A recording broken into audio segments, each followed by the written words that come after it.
Let's get in the mail here. Because All right. all right, next first is from Brock Miles, and the subject is receipt. Hello. You often hear stories about stories in wrestling where a guy too stiff and earned himself a receipt down the road. Did you guys take or give out any memorable receipts during your career? Thank you, Brock. I only had a few, like a handful of matches where a guy was hit me hard and I hit him hard back. I don't really, my work was never stiff, and I usually don't. I mean, I don't know. Like, did you? I'm sure you had issues with Mexico, Yeah, Conan, right. right? Because even if you didn't stiff anybody, you were getting stiffed, and if you didn't stiff them back, they just stiff you harder. I remember one of the first matches I ever had. I was with Ray's uncle. I was actually telling him this the other day when I saw him, Rey Mysterio Senior, and there was this guy. His name was Graham Marcos, who was a big. He was like 6'5", big old boy, and he slapped me as hard as you could slap anybody on my back, and everybody just went ooh, and the heels were making fun of me. And I went back to the corner to tag Rey Mysterio in. He goes, if you don't go back and hit him twice as hard, he goes, I'm gonna beat your ass myself. Bro, I laid into him so hard that he never touched me again during the whole What match. did you do to him? What type of with a forearm or Right in the what'd you back, do? right in the back, as Oh, hard as I slap. could, bro. Yeah, Was it slapped and same thing. forearm It or broke a slap? because it no a slap because it burnt, Right. bro. It hurt like a Yeah. and it sounded loud as I remember one time in WCW, Chris Adams was like taking liberty on the Mexican, so I had to go in and take liberties on him. Oh, oh, And I was, yeah, while we're talking about this, Joe, look Yeah. up. We didn't discuss this. Look up Bret Hart's comments that he had about wrestling today, Mm-hmm. about the style. All right, and look. I want to yeah, and then send it to me, and I want to or you can I'll put post it it up on up. the I want to screen. get Conan's comments on this. Yeah, all right. find it, and then we'll do it sometime this email. All right, the next is from Jason Turpin, somebody's NFL draft. Hey guys, the NFL draft is in a couple weeks. Last month, my Panthers traded for the number one pick, and after the trade, the Great Mel Kiper Jr. said the Panthers are, quote, setting themselves up to get their guy and dominate the NFL's NFC South for the next half decade. Write that one down, Disco. Who would you pick, Stroud, Bryce Young, or someone else? And do you have any other thoughts on the upcoming draft? Thanks, that's from Jason Turpin. Um, it seems like C.J. Stroud. I don't know either or, because like you see, what's the kid's name? For the Bears, Richardson, Fields. oh, No, Fields, for the Bears quarterback Fields. Okay, it's like he's very effective, right? He's the same style star quarterback as Bryce Young, but he's hurt. You know, like Bryce Young, like these Lamar Jackson types that can run and throw. It seems like they're like kind of like you talk about it, like these young wrestlers that are like like horses. You gotta let them run and stuff. And it just seems like when you're young and right, you just don't really have that I need to take care of myself mentality as opposed to just right. just let me loose, let me go and stuff. Look at what So happened to Griffin. yeah, exactly. So it's like a lot of these guys they're effective, and you would prefer that they don't get hurt, but there's a high risk of them getting hurt. So I would suggest that like C.J. Stroud would probably be the better, safer pick. All right, he may not be better, but like he's got less of a chance with the type of quarterback he is of getting hurt than Bryce Young does. So that's what I would say. I don't know. I haven't really started looking at the draft yet. The draft's in 2 weeks, I think, right? Yeah. 2 or 3 weeks coming up here. Yeah, so it could be interesting. But Well, let you me got any tell you thoughts who on that? I'm hearing a lot of chatter on Anthony Richardson from Florida. Big old Right, boy who's got a cannon for an arm. I was watching his workout. They say he right. might slide past Young and Stroud. A lot of people are really chatting about him. Yeah. So we'll see. I don't know. I don't like. I like to be surprised at the draft. I don't like to know the picks. But, like what? I don't know. So Yeah. do you have that story up yet, Joe? Yeah, putting it up now. I had it waiting. I put it up. All right. Here you go. All right. There's the first quote. All right. The go ahead and read it because I can't. Okay. It's too small. The letter's kind of small. Yeah. Yeah. Yeah. Bret says the old kind of wrestling is sorely missed by a lot of people. If the old wrestling was around like my dad's wrestling, we'd come see it. I'm trying to advise my son Dallas and help him deliver the kind of wrestling show that I would enjoy watching, where the wrestlers actually know what a headlock is rather than doing the scripted ballet and leaping, twirling, and dancing around like a bunch of ballet dancers. I don't really enjoy today's wrestling for those reasons. They lost a lot of the steps towards the reality and credibility of wrestling. Wrestling, in my opinion, needs to pretend to be real. It always has pretended really hard, almost to the point that you believe it's real. Wrestling is so far-fetched today. When I think of WWE and see 20 wrestlers crowded together outside on the floor, and someone dives over the top rope and knocks them all down like bowling pins, I roll my eyes at how pathetic wrestling is today. Top to bottom, all the top wrestlers and all the middle bottom wrestlers in WWE and AEW all slapping their leg on every punch and slap. It's to the point where I can't watch wrestling today. Sadly, it's getting too phony. I really question the direction that the people that are in charge are taking wrestling. AEW has gone in a bad direction with all the violence and gore. I watched an episode, Dr. Martha Hart doing a big press conference. I'm watching AEW, and Moxley is sticking a fork in somebody's head for 5 minutes with a close-up. This isn't wrestling. I would recommend turning all that off and not watching because it's not very good. Wrestling is going in bad directions because people don't know what wrestling is or was. There's a little more. Do you want to comment on that first or hear the rest? Well, I mean, it's funny. I say this, and have been saying this repeatedly, and it's like when Bret Hart says, it's like, oh, it must be true now. Like I don't know what I'm talking about. It's bro, he literally, and I contend, and I've said this, bro. The work has a lot to do with losing fans. It is a lot more phony than it used to be, and then the people, like I said, when you're watching 7 hours of TV each week of wrestling, and you see all the thigh slapping and stuff, I think it's very difficult to get in to think that, like, okay, I'm suspending disbelief and this is a real fight. You know what's like, and I say this, it's like almost an epidemic. You know, and like Bret agrees, and I think it causes the loss of viewers.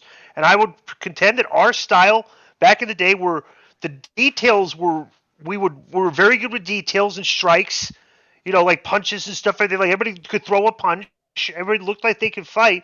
I think that's a big deal. You know, would you agree with that, Conan, or am I off?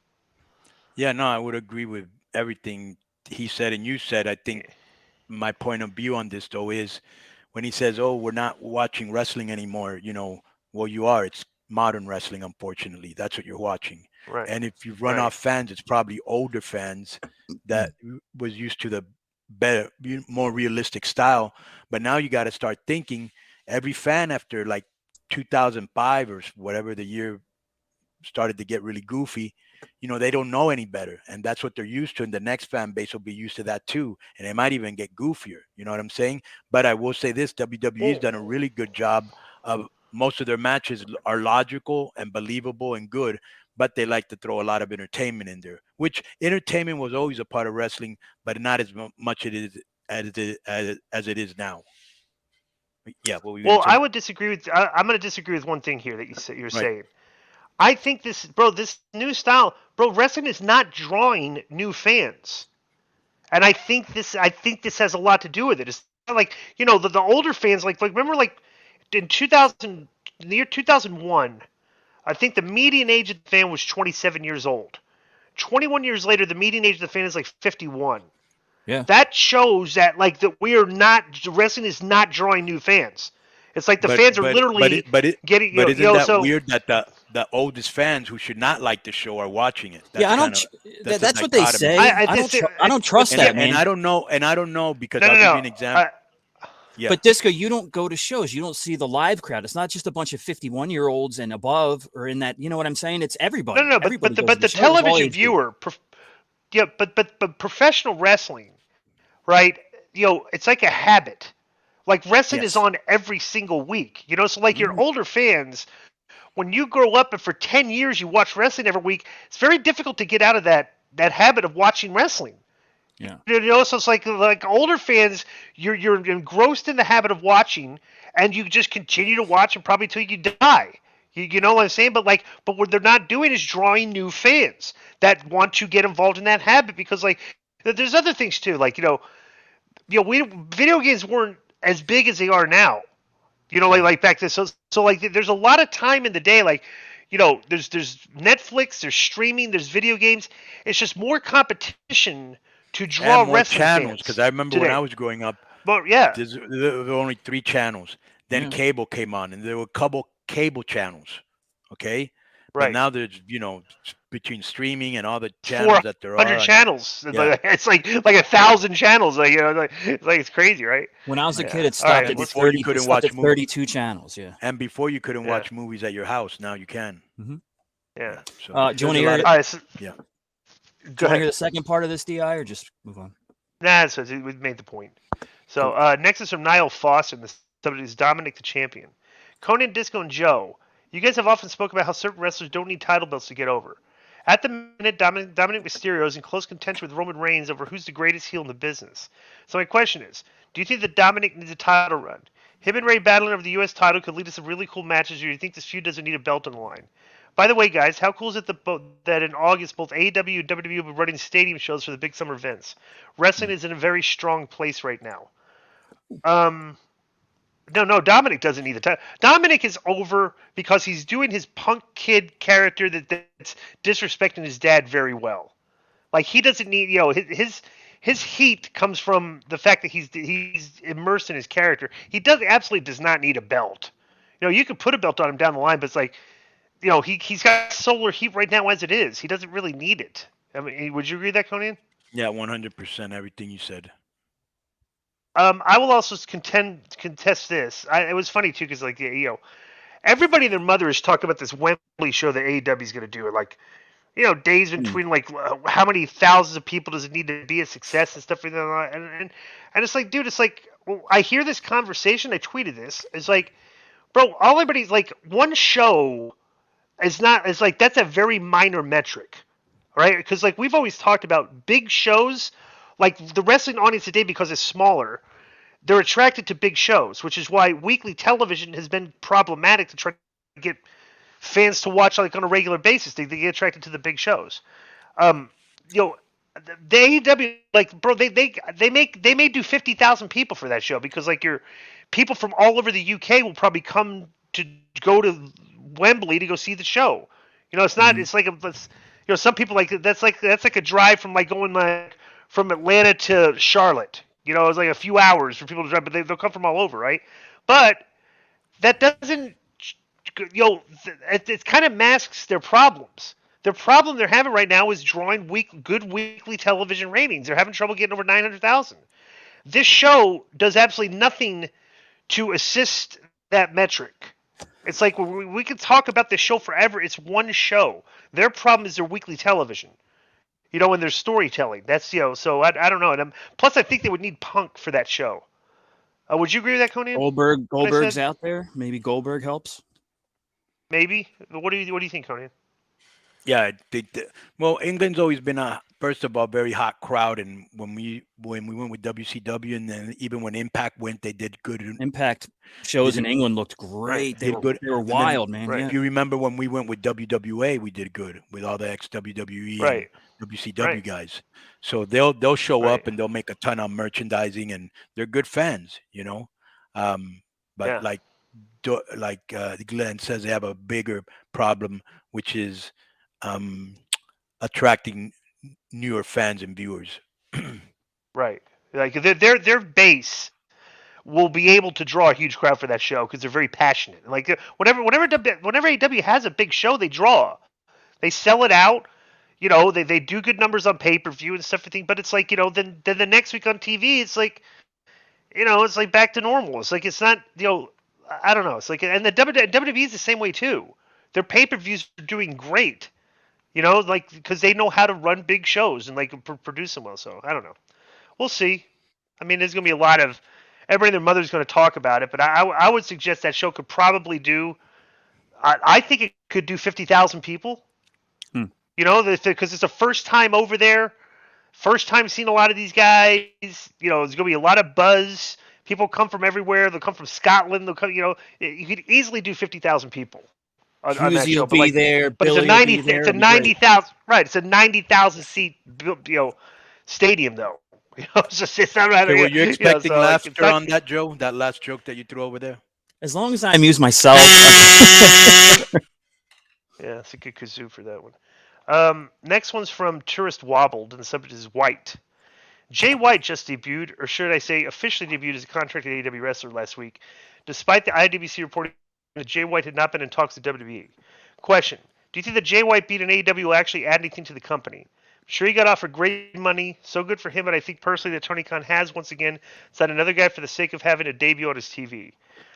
Sean Ross Sapp owns Billy Body. This guy put there. Like, all right.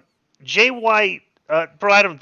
This, you know, a lot of people that saw that guy debut probably had no clue who he was. You know, this guy's not a New Japan guys since like Kenny Omega was like the New Japan Get and the Young Bucks. They made their name in New Japan pretty much. But AJ was a little bit. AJ was a little bit like that. When he AJ was a little like that too. Correct. Yeah. Right, but those were like the big gets. So when they left New Japan, it's like American interest kind of like hasn't really been as interested in New Japan since AEW's come around. So I don't really think this is a big get. He's just another guy in the roster. But plus the way he debuted, 2-on-1 on Juice with Juice Rod, it wasn't a really major debut. It wasn't like showcase. He just a 2-on-1 attack on a guy. So I don't know. It's like, go ahead. What do you think, Conan? Here's the thing. I saw Jay White. I had heard he was a really good wrestler, and he came in just as I was leaving Impact the last time. A really good wrestler, and I've seen him do some good promos, but he doesn't look like a star. He doesn't come off as a star. You know what I'm saying? And the problem is that Tony's painted himself into a corner. It's almost like, how when you watch these shows like Cribs like that, and the guy's got like 50 cars, and you're like, okay, when do you find time to drive them? Do you drive one every day? What's the deal here? But they're just a collection because he likes them and he has a lot of money and he's collected all this talent. And between, and you've got talent with that, almost everybody on top has a humongous ego.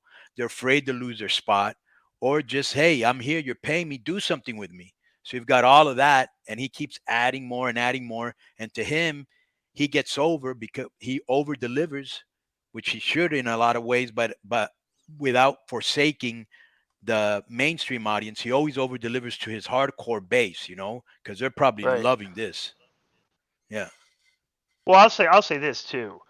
If you want to put the guy on the star metric scale, like, okay, we're gonna on a scale of 1 to 10, like how much of a star is this guy? And to me, it's like the one guy on that show. Like, who's one guy on that show, Conan, that looks like a star and should have been a big star by now that they've not pulled the trigger with? Starks? No, I think it's obvious. Wardlow. Brian Pillman Jr. He looks. Well, Wardlow looks like $1 million. Looks like they did. I know you mean Wardlow. I was just dropping other names. Yeah, but then they did pull the trigger on him, and then they ran out of bullets. Yeah. But they haven't really pulled the trigger on Starks. Right, and I'm looking at this guy Jay White. It's like, bro, Jay White doesn't look like a star like Wardlow does. He just looks like a guy with long hair and just like a regular guy. Like the eye test has to mean something here. This guy doesn't. For the he's scale they're talking about, the level of in a promotion full of great wrestlers. Right. What's your gimmick? Okay, next that you're part of the Bullet Club. Okay, and isn't he like a British? Isn't that like he's a British type, like Nigel McGuinness or whatever? Isn't Nigel going to AEW? Did you guys see that? He's in AEW. He's an announcer. He's there. Okay. Next is